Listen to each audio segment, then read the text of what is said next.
అనుదిన నిత్యజీవపు మాటలు. దేవునామానికి మహిమ కలుగునుగాక.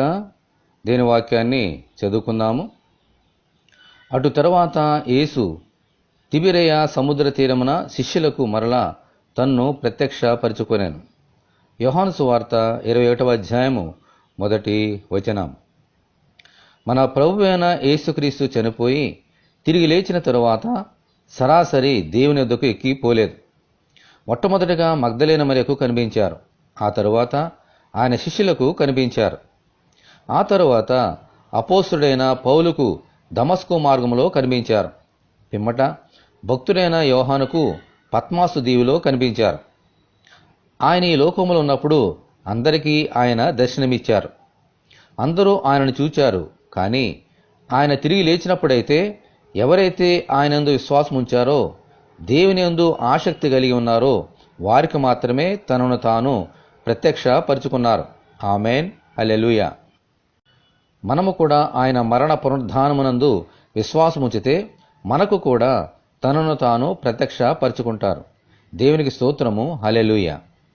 తన ఆత్మ ద్వారా దేని వాక్యము ద్వారా అనుదినము మనకు ప్రత్యక్షమై సర్వసత్యములోనికి నడిపిస్తారు. ఆమేన్. ప్రభువా, అనుదినము మీ ప్రత్యక్షతను అనుభవించుచు మీలో జీవించినట్లు అనుగ్రహించమని ప్రభు అయిన యేసుక్రీస్తు ద్వారా మనమందరము దేవుని ప్రార్థన చేసుకుందాము.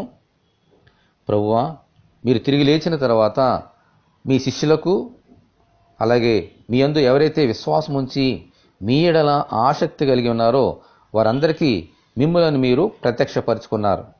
దేవా, మీ కొందనాలు తండ్రి.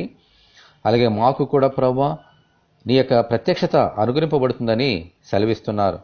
మేము కూడా అటువంటి విశ్వాసము కలిగి ఆసక్తి కలిగి మీ యందు జీవించినట్లుగా అనుదినము నీ వాక్యం ద్వారా మీ ఆత్మ ద్వారా మీ ప్రత్యక్షత మాకు అనుగ్రహించమని సర్వసత్యంలోనికి నడిపించమని ప్రార్థన చేస్తున్నాం.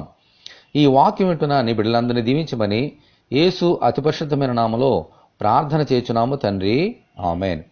మన ప్రభు అయిన యేసుక్రీస్తు కృప మనందరికీ తోడే ఉండి నడిపించునుగాక. ఆమేన్. పరిశుద్ధ దేవుని మందిరము.